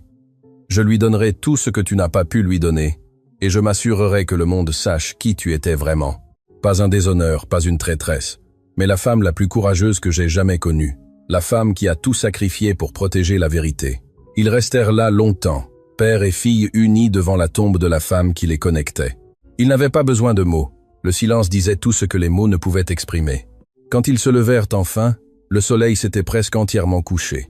Les premières étoiles commençaient à apparaître dans le ciel obscurci. « Merci Léa, dit-il doucement, d'être venue ici, de vouloir la connaître, même ainsi. J'aurais dû venir il y a des années. J'aurais dû remuer ciel et terre pour la trouver. » Takeshi regarda la pierre tombale une dernière fois. « Mais je ne peux pas changer le passé. Je peux seulement honorer sa mémoire en faisant ce qui est juste maintenant. » Le téléphone de Takeshi sonna, brisant l'intimité du moment. Il répondit brièvement, et son expression passa de la mélancolie à l'alarme. « Que se passe-t-il » demanda Léa. « C'était Kenji. Emiko vient d'arriver en ville et elle n'est pas venue seule. L'hôtel où logeait Takeshi était entouré de véhicules de sécurité à leur arrivée. Des hommes en costume sombre patrouillaient les entrées et l'ambiance était tendue comme une corde d'arc sur le point de se briser. Dans le hall, les attendants, se tenait Emiko Nakamura en personne. Elle était plus imposante que les photographies ne le suggéraient. Grande, élégante, avec un visage qui aurait pu être beau sans la froideur absolue de ses yeux. À ses côtés se trouvaient deux hommes qui étaient clairement des avocats, portant des mallettes qui contenaient probablement des menaces légales. Oncle Takeshi. Emiko parla en premier, sa voix douce comme du poison déguisé en miel. « Quelle surprise de te trouver ici et accompagné de la fille illégitime de ton ancienne maîtresse. Fais attention à tes mots, Emiko, avertit Takeshi, sa voix transformée en acier. Ou quoi? Vas-tu défendre une imposture apparue de nulle part réclamant des liens avec notre famille? » Emiko se tourna vers Léa, l'évaluant avec mépris. « Regarde-toi, une simple serveuse, qui croit pouvoir hériter des fortunes qui ne lui appartiennent pas. » Léa sentit la fureur monter en elle, mais elle se souvint des mots de sa mère dans la lettre. La vraie valeur ne se démontre pas par des cris, mais par la dignité. « Je ne suis pas venue réclamer ce qui ne m'appartient pas, » répondit-elle d'une voix ferme. « Je suis seulement venue connaître la vérité sur ma famille. »« Ta famille, Emiko » laissa échapper un rire méprisant. « Ta mère a été une honte qui a fui enceinte d'un homme qui ne l'a même pas épousée. Tu n'as pas de famille ici. Ça suffit. » Takeshi fit un pas en avant. « Léa est ma fille. J'ai des preuves ADN qui le confirment, et j'ai l'intention de la reconnaître légalement. » La couleur quitta le visage d'Emiko. « Tu n'oserais pas. Je l'ai déjà fait. Les documents ont été déposés ce matin au Japon, et au lever du jour là-bas, Léa Moro sera officiellement Léa Yamamoto. » Emiko tremblait d'une fureur à peine contenue. « Cela ne restera pas ainsi. Les familles ne le permettront jamais. Les familles n'ont pas le choix. » Takeshi sortit une enveloppe de sa poche. « Et si elle tente d'interférer, je ferai en sorte que les documents que Jiromi a gardés parviennent à chaque journal important du monde. » Le silence qui suivit fut électrique. Emiko regarda l'enveloppe comme si c'était un serpent sur le point de la mordre. « Tu n'as pas ces documents. Personne ne sait où ils sont. »« Je sais exactement où ils sont. » Léa parla, se surprenant elle-même par la fermeté de sa voix. « Et je vais les récupérer. » Emiko la regarda avec une haine pure. Mais derrière cette haine, il y avait autre chose. La peur. La peur de quelqu'un qui voit son monde sur le point de s'effondrer. « Tu ne sais pas à qui tu as affaire, petite. J'ai affaire à des gens qui ont détruit ma mère, qui lui ont volé son héritage, qui l'ont forcé à vivre dans la pauvreté pendant que vous profitiez de fortunes bâties sur des mensonges. » Léa fit un pas vers Emiko, sans se laisser intimider. « Mais je n'ai plus peur. Et quand j'ouvrirai ce coffre-fort, le monde entier saura exactement quel genre de personne vous êtes. » Emiko s'approcha jusqu'à ce que leurs visages soient à quelques centimètres l'un de l'autre. « Si tu vas au Japon, si tu essayes d'ouvrir ce coffre, je te détruirai. Je détruirai tout ce que tu aimes. Il ne restera rien de toi. Vous avez déjà essayé une fois dans ce restaurant. » Léa ne recula pas d'un millimètre. « Et vous avez échoué parce que vous avez sous-estimé une simple serveuse qui parle japonais. » Pendant un instant, le temps sembla s'arrêter. Deux femmes face à face représentant des générations de conflits, d'injustices, de secrets enterrés. Finalement, Emiko recula. Son sourire était froid comme la glace. « Nous nous reverrons à Tokyo alors, cousine.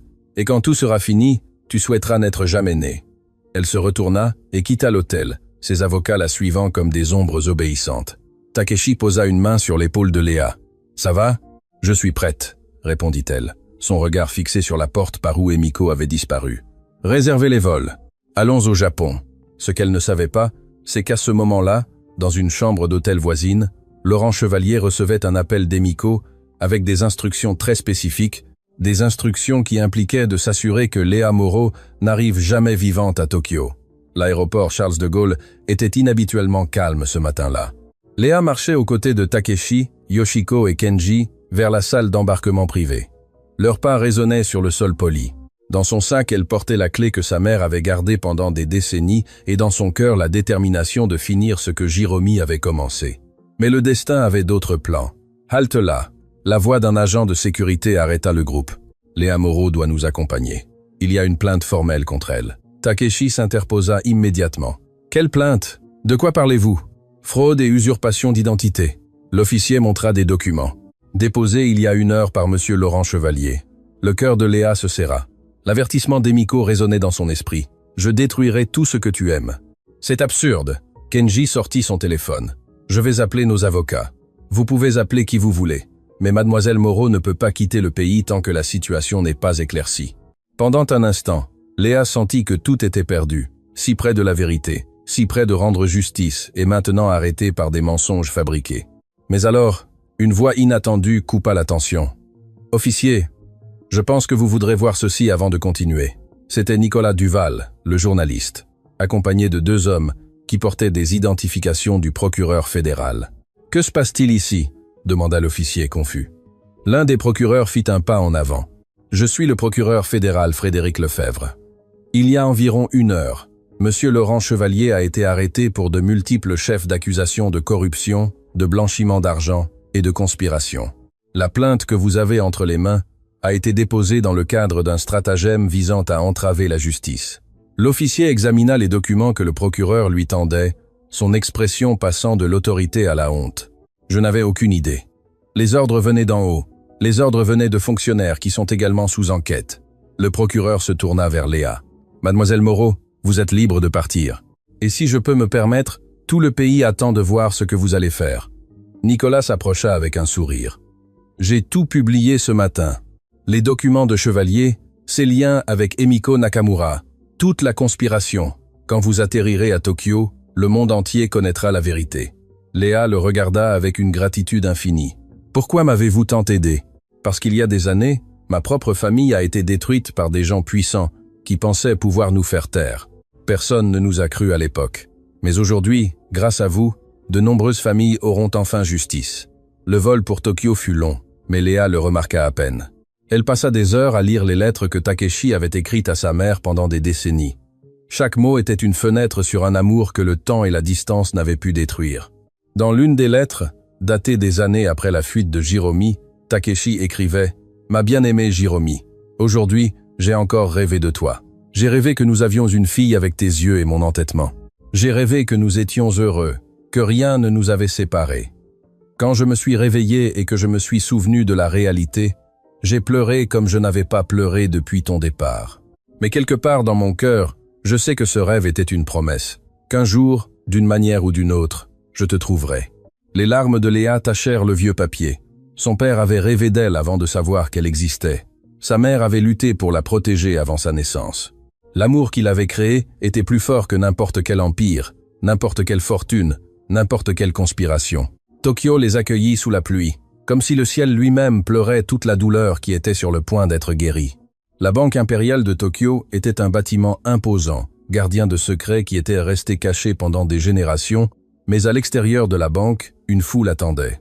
Des journalistes du monde entier, des caméras de télévision, des gens tenant des pancartes avec le visage de Jiromi et des messages de soutien. L'histoire de Léa était devenue virale en quelques heures. Et au milieu de la foule, retenue par 2 gardes de sécurité qui empêchaient son évasion, se tenait Emiko Nakamura. Son expression de haine s'était transformée en quelque chose de plus proche de la terreur. Les autorités japonaises l'ont arrêtée alors qu'elle tentait de détruire des documents d'entreprise, expliqua Kenji, alors qu'il marchait vers l'entrée de la banque. Il semble qu'elle ait sous-estimé la quantité de preuves contre elle. À l'intérieur de la banque, dans une salle privée de haute sécurité, Un fonctionnaire vérifia l'identité de Léa et l'authenticité de la clé. Tout correspondait parfaitement. Mademoiselle Yamamoto, le fonctionnaire utilisa son nouveau nom de famille légal. Le coffre-fort numéro 407 vous attend depuis des décennies. Votre mère a laissé des instructions très spécifiques selon lesquelles vous seul pouviez l'ouvrir. Les mains tremblantes, Léa inséra la clé dans la serrure.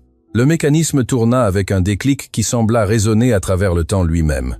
À l'intérieur du coffre se trouvaient plusieurs enveloppes épaisses, chacune méticuleusement étiquetée de l'écriture de sa mère. Mais par-dessus tout, il y avait une lettre qui lui était adressée. « Ma chère Léa », lut-elle à voix haute, sa voix se brisant à chaque mot. « Si tu lis ceci, cela signifie que tu as trouvé ton chemin jusqu'ici.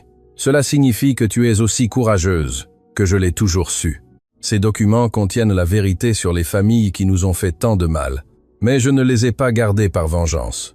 Je les ai gardés par justice, pour toutes les familles qui ont été détruites, pour toutes les voix qui ont été réduites au silence, et pour toi, mon amour, afin que tu n'aies jamais à vivre sous le poids de mensonges qui n'étaient pas les tiens. Je sais que le chemin jusqu'ici n'a pas été facile. Je sais que tu as probablement affronté des gens qui ont essayé de t'arrêter, qui t'ont humilié, qui t'ont sous-estimé. Mais je sais aussi que tu n'as pas abandonné parce que tu es ma fille, et les femmes de notre famille n'abandonnent jamais. Fais ce qui est juste avec ces documents, Léa. Pas ce qui est le plus facile, pas ce qui te bénéficie le plus, mais ce qui est juste. Rends à chaque famille ce qui leur a été volé. Restaure l'honneur de ceux qui ont été dépouillés, et quand tout sera fini, vis ta vie sans les ombres qui ont obscurci la mienne. Je t'aime au-delà des mots, au-delà du temps, au-delà de la mort elle-même, et je suis fier de toi. Je l'ai toujours été, je le serai toujours. Ta mère, Jiromi. Léa serra la lettre contre sa poitrine, sanglotant sans vergogne. Takeshi l'enlaça, ses propres larmes se mêlant aux siennes. Yoshiko pleurait silencieusement, honorant la mémoire de son ami qui avait enfin trouvé la paix. Les documents furent remis aux autorités ce même après-midi. Ce qu'ils contenaient était encore plus dévastateur que Takeshi ne l'avait anticipé. Non seulement il prouvait les crimes originaux des familles, mais aussi des décennies de dissimulation, de pots de vin à des fonctionnaires et de destruction systématique de preuves. Dans les semaines qui suivirent, le scandale secoua le Japon et le monde entier. 17 familles qui avaient été dépouillées de leurs propriétés furent identifiées et indemnisées. Les descendants de ceux qui avaient été détruits reçurent enfin justice. Emiko Nakamura fut condamné pour de multiples chefs d'accusation de conspiration et d'obstruction à la justice. Lors de son procès, lorsqu'on lui demanda pourquoi elle avait dédié sa vie à détruire sa propre cousine, sa réponse révéla la tragédie derrière sa haine. « Parce que j'aimais Jiromi plus que tout au monde. Et quand elle est partie, on m'a dit qu'elle nous avait trahis. J'ai passé ma vie à la haïr de m'avoir abandonnée, mais la vérité est que je n'ai jamais cessé de la regretter. » Léa, contre l'avis de ses avocats, demanda à parler à Emiko avant qu'elle ne soit transférée en prison. « Pourquoi êtes-vous venu ?» demanda Emiko, sa voix dépourvue de l'arrogance qui l'avait caractérisée. « Parce que ma mère t'aimait », répondit Léa. Dans ses lettres, elle parlait d'une petite fille qui la suivait partout. Une fille aux yeux curieux et au rire contagieux. Cette fille, c'était toi, Emiko. Les larmes montèrent aux yeux d'Emiko. Les premières larmes sincères qu'elle avait versées depuis des décennies. « Elle me manque », murmura-t-elle. « Chaque jour de ma vie, elle me manque. Alors honore sa mémoire en étant meilleure. » C'est ce qu'elle aurait voulu.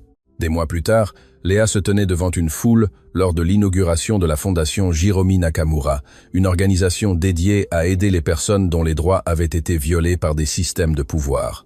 À ses côtés se trouvait Takeshi, maintenant publiquement reconnu comme son père, Yoshiko, qui avait fait don d'une fortune considérable à la fondation, Kenji, Sophie et Akemi, qui étaient devenus sa famille élargie, et Cécile, sa collègue de la voûte dorée, qui avait été la première à la défendre quand personne d'autre ne l'avait fait.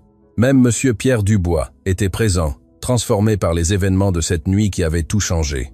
Il avait démissionné de son poste à la voûte dorée et travaillait maintenant comme bénévole, aidant les immigrés à trouver un emploi digne. « Ma mère est arrivée dans ce pays sans rien », commença Léa son discours, sa voix amplifiée par des microphones, mais son message venant directement du cœur, sans argent, sans famille, sans personne pour croire en elle, mais elle avait quelque chose de plus précieux. Elle avait de la dignité, elle avait du courage, et elle avait de l'amour. Pendant des années, elle a travaillé à nettoyer des maisons, à servir des tables, à faire des travaux que d'autres considéraient indignes. Mais elle n'a jamais perdu sa valeur. Elle n'a jamais cessé de rêver. Et elle n'a jamais cessé de se battre pour moi. Il y a quelque temps, dans un restaurant où je travaillais comme serveuse, une femme japonaise âgée a été humiliée publiquement parce que personne ne pouvait la comprendre. Ce jour-là, j'ai fait la seule chose que je savais faire. J'ai utilisé ma voix pour la défendre. Je ne savais pas que ce simple acte changerait ma vie pour toujours, mais c'est la leçon que ma mère m'a enseignée. Ne sous-estimez jamais le pouvoir d'une voix qui refuse d'être réduite au silence. Ne sous-estimez jamais une personne que d'autres considèrent insignifiante et ne cessez jamais de vous battre pour ce qui est juste. Cette fondation porte le nom de ma mère parce qu'elle représente toutes les personnes qui ont été ignorées, humiliées, dépouillées, mais elle représente aussi l'espoir. L'espoir que la justice prévaut toujours. L'espoir que l'amour est plus fort que la haine. L'espoir que chaque voix, aussi petite qu'elle puisse paraître, a le pouvoir de changer le monde. L'ovation qui suivit dura plusieurs minutes. Des gens pleuraient, applaudissaient, s'enlaçaient. À ce moment-là, Léa sut que sa mère avait enfin trouvé la paix. Cette nuit-là, après le départ des caméras et la dispersion de la foule, Léa visita le cimetière, où reposaient maintenant les restes de sa mère, transférée dans un mausolée digne de l'héroïne qu'elle avait toujours été. Takeshi marchait à ses côtés en silence, respectant l'intimité du moment. « Nous y sommes arrivés, maman », murmura Léa devant la tombe. « Tout ce que tu as rêvé, tout ce que tu as sacrifié, n'a pas été vain. Les familles qui ont été volées ont récupéré ce qui leur appartenait. Les voix qui ont été réduites au silence ont enfin été entendues. Et moi, j'ai trouvé mon père, j'ai trouvé ma famille, j'ai trouvé mon but. » Takeshi s'agenouilla à côté de sa fille, déposant des fleurs fraîches sur la tombe. « Jiromi, mon amour éternel, dit-il d'une voix brisée. Je prendrai soin d'elle pour le reste de mes jours. Je te le promets. » Une brise douce agita les arbres du cimetière. Léa aurait juré qu'elle entendait le rire de sa mère flotter dans le vent. Un rire de paix, un rire d'amour, un rire de mission accomplie. Père et fille restèrent là jusqu'à ce que les étoiles couvrent le ciel, unis par le souvenir d'une femme extraordinaire qui avait changé le monde, simplement en refusant d'abandonner. Quand ils partirent enfin, Léa se retourna une dernière fois. « Merci maman », murmura-t-elle, « pour tout. » Et quelque part parmi les étoiles, Jiromi sourit, parce que sa fille, la petite lumière qu'elle avait protégée contre toute attente, brillait enfin de tout son éclat, et cette lumière ne s'éteindrait jamais.